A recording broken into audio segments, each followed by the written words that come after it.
John Travolta is an iconic star, but he has developed a legacy for appearing in some pretty terrible films. That includes Battlefield Earth, Staying Alive, and Grease. Yes, I said it, that movie sucks. In recent years, John Travolta's career has taken a slump where he's ended up playing in 5 consecutive films that have all received 0% ratings on Rotten Tomatoes. But for the first time in years, people are actually talking about him again for a movie that he appeared in 2019, and not for the right reason. Ho ho ho ho, delightfully devilish, Seymour.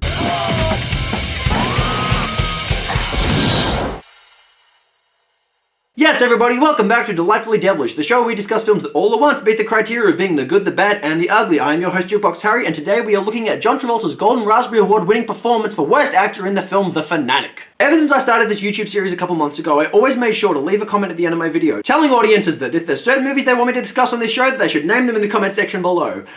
I haven't gotten one. Not even once. I'm not surprised though, my channel is still in the early stages and trying to find an audience, I hope. But I have had it mentioned to me by 2 people that The Fanatic is a film I should check out if I'm doing this series. And after seeing bits and pieces of it on YouTube, I definitely had to put it all together. And wow, I'm glad I watched this movie, because this is one of the best bad movies I've seen made in recent years. Los Angeles. I call it the city of bullshitters. Right, and who are you, and why should I care what you call Los Angeles? Who am I to judge? Yes, who are you? But everything breaks down eventually. But Moose? His name is Moose. So first John Travolta played a swordfish, and then a hog, and then a dog, and now a moose. Wow. And just look at him. John Travolta has a very different look on him this time. There's no glamour to him. He genuinely looks like a real weirdo. I can't talk too long. I gotta poo. And that's his first line in the film.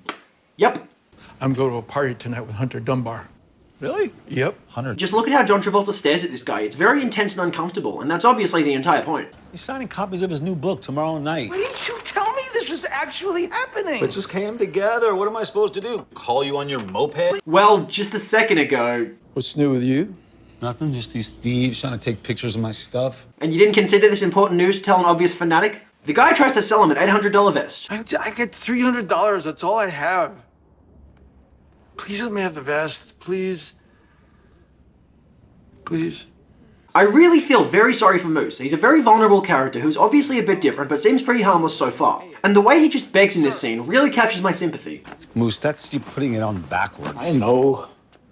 Okay, well that was a little more try-hard, but whatever. Moose goes and takes some selfies with his vest. And immediately I'm remembering one other line that was said just a couple seconds ago. What am I supposed to do? Call you on your moped? So he has a phone. So you can call him. So that entire statement is just completely redundant. The intro credits start and just look at the director of this film. I'm gonna say it. I love Limp Bizkit. I grew up with them, I saw them live, I listen to them on a regular basis. And if you don't like that, then go and watch Grease, because that is my idea of terrible music. I had no idea that Fred Durst was a director, but this is actually his 3rd film. Still, he doesn't set a great tone for the film with an intro of jumbled shots featuring different clips of Moose, the actor Hunter Dunbar himself, and General Hollywood cut together with different color filters. I don't know exactly what's going on with this, but it doesn't feel right. Remember House of a Thousand Corpses, Rob Zombie's directorial debut? In that film, he overused this same technique throughout the entire movie, cutting between different kinds of camera qualities and color filters, which ended up just being really jarring a lot of the time. I put some of the blame on myself. Who the fuck are you? I mean, I don't care, but stop talking if you're not going to be relevant to the story. Oh, never mind, here she is. She's a friend of Moose's who was here to help him break into a party. Scissors, dude. I said bolt cutters. I don't know what they are. Is that a joke? Am I meant to be laughing? He sneaks into the party where nobody seems to notice just how out of place he is, including the bartender, who should really be looking out for the best interests of the guests. Yeah, just have a strawberry milkshake with real ice cream, please. Okay, we get it, you're an oddball. I said we get it, jeez. Your movie is amazing, and you're going to be amazing in it. Thank you. That's so sweet. I love your shirt. It's the only one in the world.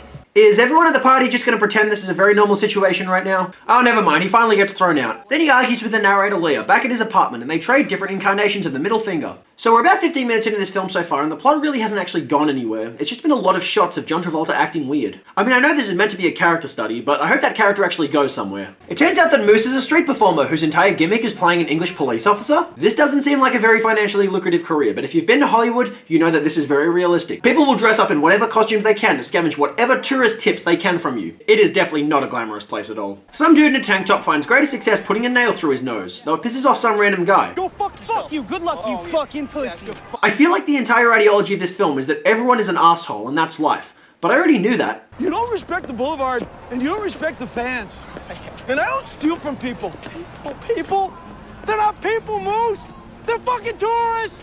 I know that's such a simplistic line, but it's actually very true to the ideologies of Hollywood and New York City. The people there just want your money and will do anything to take it. They're pretty terrible places. After making no money, he goes to the book signing and then just cuts in line, but Dunbar leaves to go and get lectured by his ex-wife, which puts him in a bad mood. How would I sign your face with my fucking fists? That's a collector's item you're not gonna want to take home. Also, according to the scene earlier, he was only meant to be autographing copies of his book that had been purchased in-store. Is he signing collectibles or just the book? No, just the book. And you gotta buy it here. Honestly, every scene that follows this one invalidates more and more of what this guy said. Did Fred Durst just not think that this intro scene was going to be impacted by occurrences later on in the story? Moose asks Leah to help him track Dunbar down, and she shows him an app which literally tells you the exact address of where celebrities live. In the film, the celebrities include Robert Paulson and Tyler Durden, two fictitious characters from the novel and movie Fight Club, which was later adapted into a video game where Fred Durst actually became a playable character. For some reason. There's also Jack Torrance from The Shining, and just look at his address. And someone named Evan Jealous, who is a character that Fred Durst played in the 2005 film Sorry Haters. Just, why is any of this here? It makes the entire film so much harder to believe. I don't want you to be accused of stalking. I'm not an idiot. I waited in line for over an hour to meet you.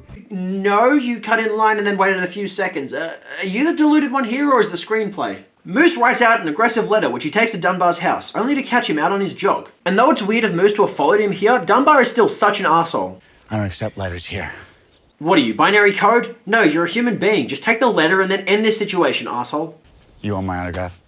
I feel like the point of this film should be to examine an obsessive fan that turns into a psychotic, but honestly, I'm watching this stuck-up asshole abuse an autistic fan, and I genuinely want to see him suffer now. Eventually he gives an autograph, but he's still a dick about it. They say you should never meet your heroes. Can you stop talking? Your narration isn't adding anything, it's just cliche and tedious. Moose goes back to his job. He's not a god. He's full of doo-doo. Why does Fred Durst insist on consistently coming back to different words for poop in this film? What is his fixation? Why would you do that, dude? Because poop is funny. Moose gets harassed by the dude bros of Hollywood Boulevard until the one actual decent character in this movie so far comes to help him. Why can't you leave this guy alone, huh? He encourages Moose to stand up for himself, and Moose goes back to Dunbar's house. He climbs the fence and leaves his letter for Dunbar before running off. What are you doing? You can't just sneak up on people like that, Moose. You are a paparazzo. Your entire career is built off doing exactly that, and invading people's privacy in countless other ways. You cannot just invade people's privacy. I'm like not that. in trouble, Leah. Again, you should not be pretending that you're the moral compass in this situation. But also, you gave private information to an obviously very unstable person. So you have played an essential role in everything that's gone wrong from here on. I would have never encouraged you if I knew you'd turn into a creepy little stalker. Oh my god, Leah, you are probably the most self-righteous cunt in this whole fucking movie. Your entire career is built off literally being a stalker, publicizing people's private lives, and making a fucking profit off it. And now you want to shit on some poor autistic guy that you turn into an alternative version of yourself? You are the real villain of this film, Leah. Moose walks off, which is good because I can't stand this bitch any longer. But he runs into Mark Zuckerberg again, who suddenly pretends that he's friends with Moose. I'm not doing it, Todd. Just leave me alone. Just leave me alone. Just leave me alone. Leave me alone. Fucking pussy. Moose starts choking him, and I'm glad. So I realized at this point in the film that The Fanatic actually has a lot of narrative similarities to another movie that came out in the same year, Joker. Joker was one of the greatest films I've seen in a long time, and Joaquin Phoenix was just amazing. One thing that I loved about the film was just how well it characterized its protagonist. We see him growing up in an unstable home, showing off his weird tendencies and getting abused by people in society. In The Fanatic, however, we only get the second two of those. The Fanatic shows all the ways in which Moose is weird, but never once gives us an understanding of the environment which helped shape him to be that way when he was growing up. We get no in-depth look at Moose's upbringing, we don't even understand why they actually call him Moose. His entire character is built around the idea of him being autistic, not him being an actual person. Also, Joker had me being very sympathetic of the main character in that film while also being terrified of him at the same time. It balanced the moral compass very carefully at a dark spot in the middle. With The Fanatic, I sincerely found myself hoping that Moose would go out and murder everyone in this movie. Because everyone is just horrible. The moral compass of this film is the same moral compass that drove someone to kill John Lennon. Kill the phonies. Kill the ponies! People have to stop picking on me. I'm gonna make them stop. I'm gonna make them stop. I have to say, John Travolta's performance in this film is really good. Even if this film didn't have limp direction and a lifeless script, John Travolta's performance would still be the core of the movie. And regardless, he plays the part really well. Moose is a deeply troubled and insecure person with a lot of abnormalities. The film doesn't help us understand who he really is as a person, but the limited amount of character he's given is matched by one of John Travolta's most dedicated performances in years. I definitely do not think that he deserved the Golden Raspberry Award for Worst Actor in this film. He did not even deserve a nomination. We see Dunbar being a dick to the woman who isn't actually his wife but turns out to be his housekeeper before pretending to be sympathetic so that he can sexually harass her. Sorry, I shouldn't. I'm sorry, that's my fault. I apologize. This guy isn't just an asshole, he's a monotonous one. He is so devoid of any emotional soul whatsoever. I am very certain that Devon Sawa was not cast in this film because of his acting talents, but rather because of the fact that he portrayed Stan in the music video to Eminem's song of the same name, where he portrayed an unstable fan who was obsessed with Slim Shady. Here's the kicker, Fred Durst. Topical casting does not equal good acting. The one person Dunbar is the slightest bit decent to is the gardener, who could not more obviously be a Mexican stereotype. After he leaves the housekeeper goes to get the letter that Moose left there. He tries to stop her from reading it. She hits her head and dies, which results in an instant nosebleed apparently. Oh my gosh. Oh my gosh. Are you okay? That's a nosebleed. That's bad. That's bad. I had a nosebleed. It wasn't fun. The way John Travolta talks and moves here, it feels very real. He's very emotionally distant from the situation. Moose goes into Dunbar's house, plays his piano, eats his food and starts dictating his career path. This is not a good script. He should not do it. Dunbar comes back and figures out that someone's been in his house but doesn't actually do anything about it. Though Moose is still there, hiding under his son's bed. Right now things should be intense because there's a psychotic in the house. But Fred Durst does not know how to build atmosphere and we want this person to die anyway. Dunbar falls asleep in his chair and Moose sits across from him rocking back and forth.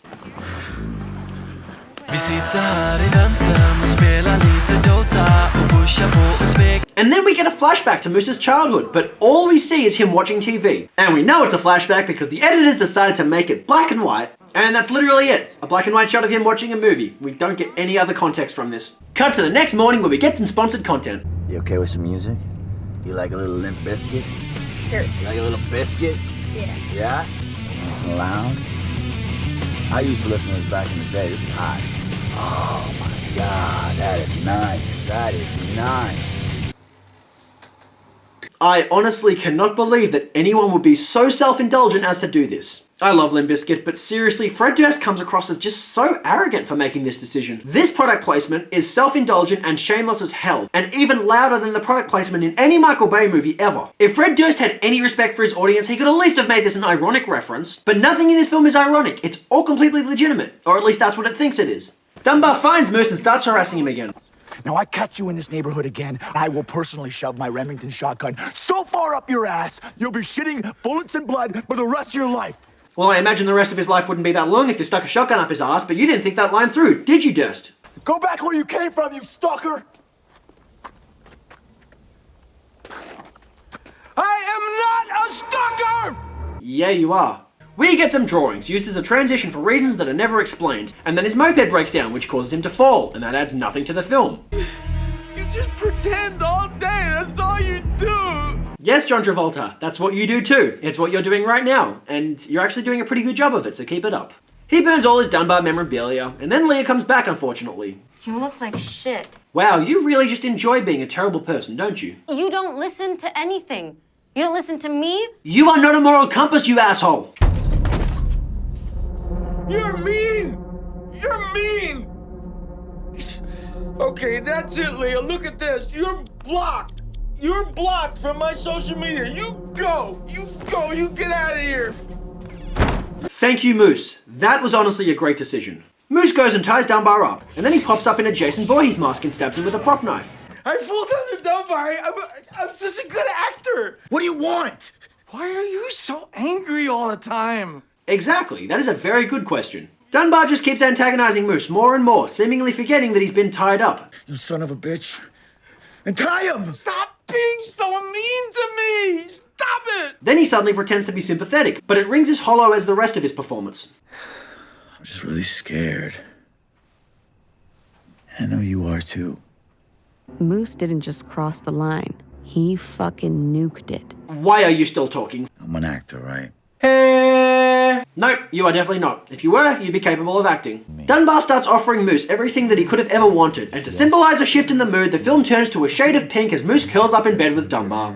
Then Dunbar shatters everything by pulling out a gun, which he only uses to shoot off Moose's fingers, then cuts himself free and starts abusing Moose again, shooting near his ears to deafen him and then stabbing him in the eye. Yeah, if you didn't think he was an asshole by this point, this should be the part that confirms it. He's genuinely a sadist. Dunbar actually has a change of heart and helps suppress the wound on Moose's hand before letting him go. Moose wanders the street, dripping blood everywhere, but nobody offers to help. Because remember, everyone in the universe of this film is an asshole. A few yahoos even come up and commend him for his convincing blood effects, thinking that this is all just an act. Leah gets out to help him, and Dunbar gets blamed for murdering his housekeeper and goes to prison. Oh yeah, the entire film just kind of forgot that she was lying dead in the yard. And nobody really bothered to ask where she was at any point. The end. Oh boy, The Fanatic is definitely not a good film, but it's one I'm very glad I watched. I blame the failure of The Fanatic on Fred Durst's lifeless screenplay and stilted direction. The entire film was apparently based off real-life experiences that Fred Durst and Limp Bizkit actually had with an obsessed fan. But if that's the case, then that would mean that Dunbar is the character that's based on Durst, and that means Durst is an asshole. And I don't want to believe that, and I don't think he wants you to either, but it just goes to show that his characterization in this film really is off. Like I said before, this film is like Joker.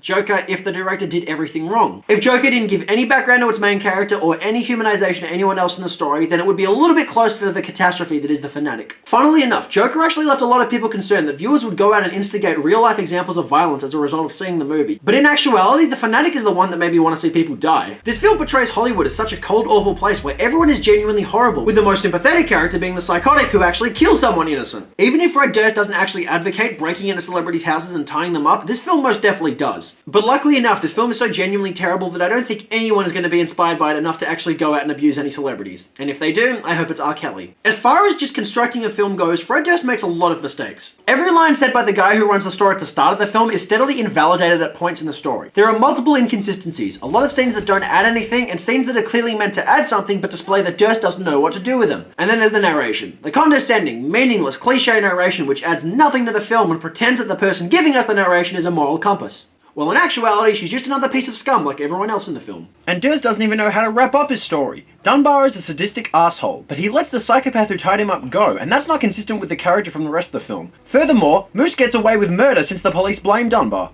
For one thing, I don't know where the moral of the story is. Are we supposed to think it's okay to let someone else take the fall when you kill someone, even if they're an asshole? Well, furthermore to that, Moose's DNA would be on the body of the housekeeper and the rest of the house, as well as the fact that he was literally broadcasting his criminal activities all over the internet. You've been using your social media to broadcast criminal activities. There is an endless supply of evidence pinning the guilt on him, but he never gets held accountable for it. None of this is believable, none of it makes sense, and none of the morals or messages have any validity. The ending to this movie just sucks. Fred Durst's film is all concept and no content. It presents audiences with the ideas of a fanatic being obsessed with a celebrity, but then does nothing to delve into the actual obsession itself. And he really tries to play this all off with a straightforward, unironic tone, even though there is so much of this film that is just impossible to take seriously. John Travolta sniffing meatballs, weird pop culture references, aggressive product placement, weak death scenes. These are not the creations of an accomplished director, because Fred Durst is not an accomplished director. He is an accomplished musician. The one thing that I will give straight praise for in this film is John Travolta's performance. The Fanatic is one of the least shamelessly Hollywood films to ever star John Travolta, because it isn't a glamorous production designed to make him into a lover boy or an action hero like pretty much every other movie that he's been in. This is a movie where we are meant to be weirded and creeped out by him, while also sympathetic towards him.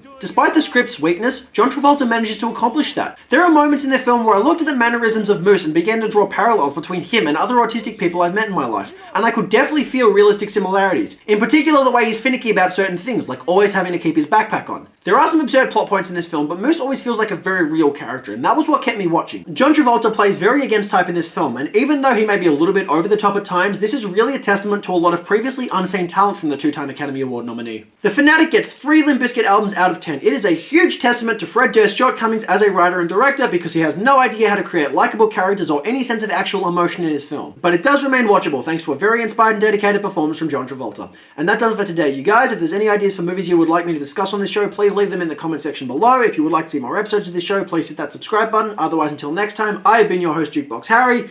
Peace. It's all about the he says,